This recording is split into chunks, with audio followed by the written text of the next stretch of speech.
कभी सोचा है, अगर रात के अंधेरे में कोई मेहमान आपके घर आए और आप उसे एक इंसान समझकर अंदर बुला लो, पर बाद में पता चले वो इंसान था ही नहीं। यह कहानी है नई दिल्ली के एक परिवार की, एक ऐसी रात की जिसमें दरवाजा तो खोला गया था, लेकिन उसी पल उनकी जिंदगी हमेशा के लिए बदल गई। यह बात 2018 की है। दिल्ली के पश्चिम विहार इलाके में राजीव और नेहा शर्मा अपने 2 बच्चों के साथ रहते थे। बड़ी बेटी तनु 8 साल और छोटी महक 5 साल। राजीव एक IT कंपनी में काम करता था और नेहा घर संभालती थी। एक साधारण मध्यम वर्गीय परिवार जिनकी जिंदगी आम लोगों जैसी ही थी। सुबह की भागदौड़, ऑफिस, स्कूल और रात को सब साथ बैठकर डिनर। उस दिन शाम को थोड़ी सी बारिश हुई थी, हवा में ठंडक थी। नेहा ने कहा, राजीव अब सो जाओ, बहुत देर हो गई है। राजीव ने जवाब दिया, तुम सो जाओ, मुझे थोड़ा ऑफिस का काम करना है। नेहा ने मुस्कुराकर कहा, ठीक है, बस लाइट बंद कर देना। इतना कहकर वो बच्चों के कमरे में चली गई।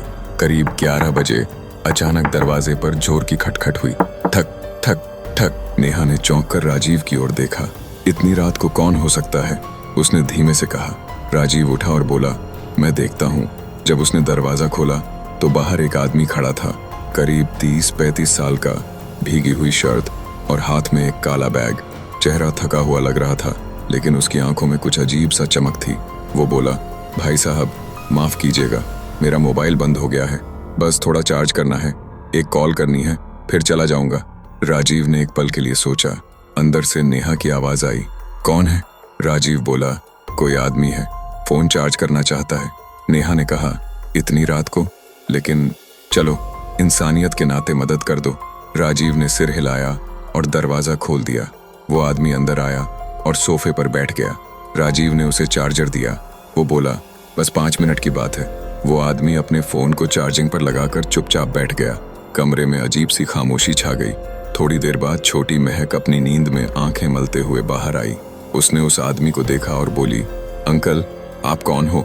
आदमी मुस्कुराया। उसकी मुस्कान कुछ ज्यादा ही धीमी और डरावनी थी। वो बोला, मैं मेहमान हूँ बिटिया, तुम्हारे लिए कुछ लाया हूँ। उसने अपने बैग से एक छोटी सी टॉफी निकाली, चमकदार सिल्वर रैपर में। वो बोला, लो खा लो, बहुत स्वादिष्ट है। महक ने मुस्कुराते हुए टॉफी ले ली। नेहा ने दूर से देखा और आवाज लगाई, अरे महक रुक जाओ, रात में कुछ मत खाओ। लेकिन तब तक देर हो चुकी थी। महक ने टॉफी अपने मुंह में डाल ली थी। वो आदमी बस चुपचाप उसे देखता रहा। उसकी आंखों में अब एक अजीब सी काली चमक थी, जैसे किसी परछाई की गहराई में कुछ पल रहा हो।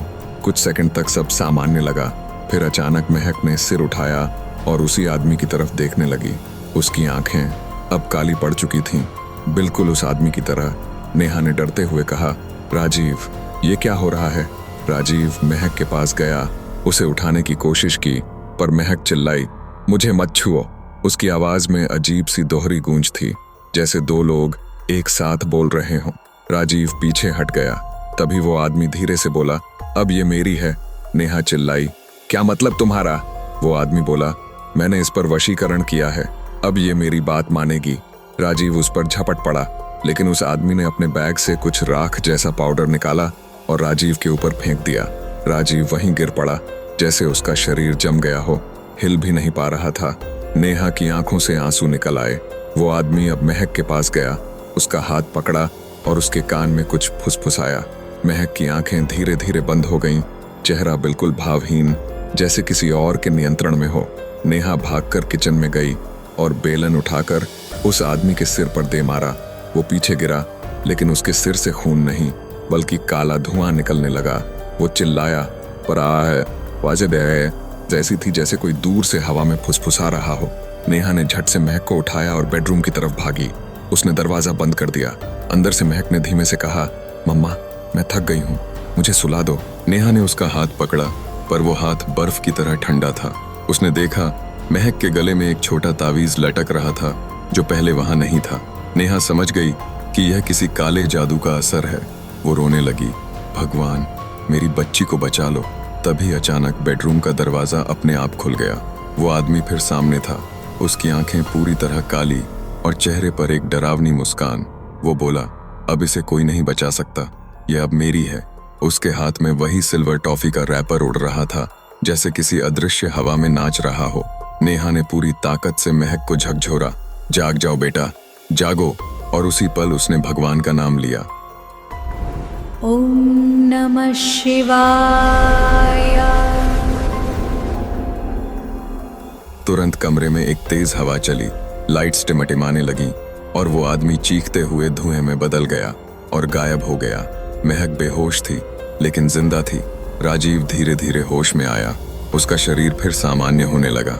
सुबह जब दोनों पुलिस स्टेशन पहुंचे, उन्होंने सब कुछ बताया। पुलिस इंस्पेक्टर ने ध्यान से सुना और फिर पूछा, आपका कहना है वो आदमी करीब 30-35 साल का था, काला बैग था, भीगा हुआ था? राजीव ने कहा, हाँ बिल्कुल। इंस्पेक्टर ने कहा, आप एक फोटो देखिए। उसने अपनी पुरानी फाइल से एक तस्वीर निकाली। राजीव और नेहा दोनों ने देखा, वही चेहरा। राजीव ने कांपते हुए कहा, यही था, यही आदमी था।